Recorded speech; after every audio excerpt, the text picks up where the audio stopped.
আজি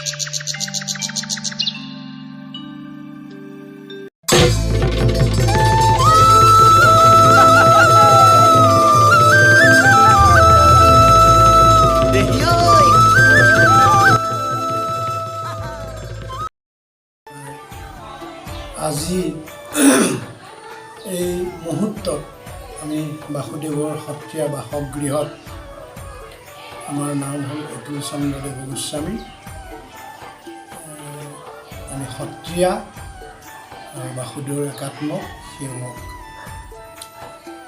এই বাসুদেৱ থান ঐতিহ্যমণ্ডিত বাসুদেৱৰ যি মূল বিগ্ৰহ আছিলে, যি মূল বিগ্ৰহ ভাগ, এই ভাগ পূৰ্বৰ চুতীয়া ৰজাৰ কুণ্ডিল নগৰত ভীষ্মক ৰাজ্যত অৱস্থিত আছিল।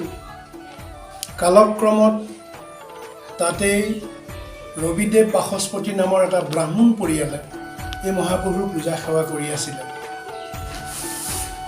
শেষ অৱস্থা আহি পোৱাত আমাৰ মহাপুৰুষৰ নাতি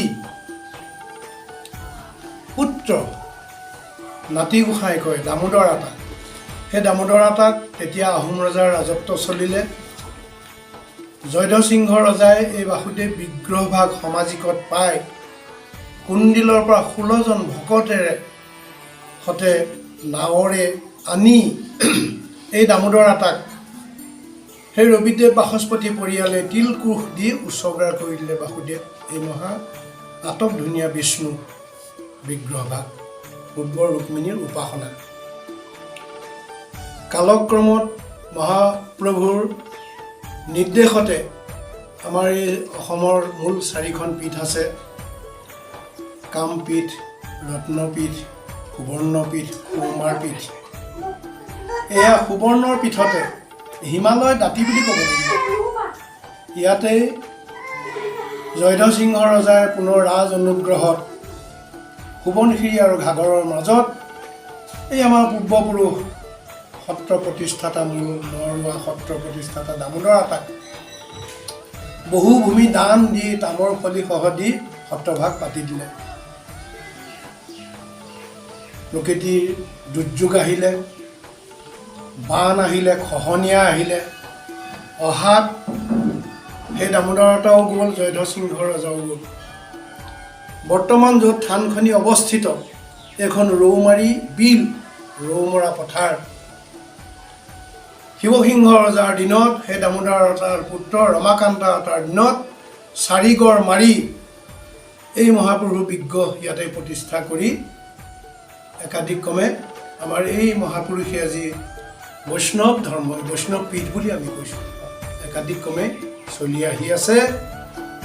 আৰু সেই দামোদৰ আতাৰ পুত্ৰ হ'ল ৰমাকান্ত, ৰমাকান্ত আতাৰ পুত্ৰ হ'ল ৰামচন্দ্ৰ, ৰামচন্দ্ৰৰ পুত্ৰ হ'ল ৰামদেৱ, ৰামদেৱৰ পুত্ৰ হ'ল ভদ্ৰদেৱ, ভদ্ৰদেৱৰ পুত্ৰ হ'ল লক্ষ্মীদেৱ, লক্ষ্মীদেৱৰ পুত্ৰ হ'ল বামদেৱ, বামদেৱ আতাৰ পুত্ৰ হ'ল আমাৰ কলীয়াপানী আতা অচ্যুতচন্দ্ৰ, তেখেতৰ পুত্ৰ হ'ল মুক্তিনাথ দেৱ, তাৰপিছতে সৰু ককা হ'ল মহেশচন্দ্ৰদেৱ, আৰু শেষত আমাৰ এই একাদশ সত্ৰাধিকাৰ ৰূপেন্দ্ৰদেৱ।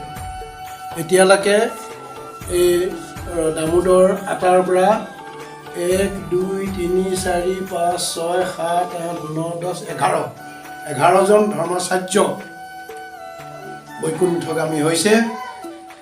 আৰু সেই অচ্যুতচন্দ্ৰ আতাৰে, কলীয়াপানী আতাৰে 4 পুত্ৰৰে আমি সমস্ত এতিয়া 8টি পৰিয়ালে এই মহাপ্ৰভুৰ পূজা সেৱা, নাম পাঠ, ভকতৰ সেৱা সমস্ত আগবঢ়াই থকা হৈছে। বৰ্তমান সত্ৰাধিকাৰ আমাৰ শ্ৰীযুত ৰূপেন্দ্ৰদেৱ গোস্বামী খুৰা, ডেকা সত্ৰাধিকাৰ আমাৰ লীলাকান্ত দেৱ গোস্বামী আৰু ভোগেন্দ্ৰদেৱ গোস্বামী দুয়ো, আৰু আমি আমাৰ যুৱসকলৰ ভিতৰত জনাই নজনাই মহাপুৰুষৰ চৰণত এই নাম সেৱা ভাগ পুৱা গধূলি আগবঢ়াই থকা হৈছে। ধৰ্ম সম্পৰ্কে আমাৰ ইমান অভিজ্ঞতা নাই, পূৰ্বপুৰুষে যি ধাৰণ কৰি গৈছে, যি আমাক দি গৈছে সেই গুৰু বাক্য বোলে ধ্যানমূলং গুৰু মূৰ্তি পূজ্যমূলং গুৰু পদং, মন্ত্ৰমূলং গুৰু বাক্য মুক্তিমূলং গুৰু কৃপা। গুৰু নহ'লে কোনো কাৰ্য সিদ্ধি নহয়, গুৰু নহ'লে কোনো বাদ্যও বজাবলৈ শিকিব নোৱাৰে অন্তবাদ। গতিকে সেই মহাপুৰুষ শ্ৰী শংকৰ গুৰুতে আমি সমস্তে শৰণাপন্ন হৈ এই গুৰু ধৰ্মতে আমি সমস্ত ব্ৰতী হৈ ইয়াত জাতি উপজাতি জনজাতি 64 জাতি সেৱাৰ আৰু দীক্ষা আহে সেইসকলে ইয়াতে গ্ৰহণ কৰে কৈছে বাসুদেৱ ভগতিত নাহিকে জাতি আচাৰ বাসুদেৱ ভগতিত সমস্ত জীৱৰ অধিকাৰ গতিকে বাসুদেৱত জাতি নাই বিচাৰ বাসুদেৱত আচাৰ নাই বাসুদেৱত নীতি নিয়ম আছে ইয়াত খ্ৰীষ্টানো আহে মুছলিমো আহে চান্দালো আহে যোগীও আহে সন্ন্যাসীও আহে ধ্যানীও আহে সকলো আহিব পাৰে বাসুদেৱ দুৱাৰ মুকলি আৰু বাসুদেৱৰ সেৱাৰ আশীৰ্বাদ সকলোৰে বাবে এক মহামন্ত্ৰ বাসুদেৱ বুলিয়ে যিটো কোমৰে সেইটো পুৰুষৰ জনা যমৰাজ লিখনৰ মাৰ্জনা কৰে এই হ'ল ঐতিহ্যমণ্ডিত বাসুদেৱ থান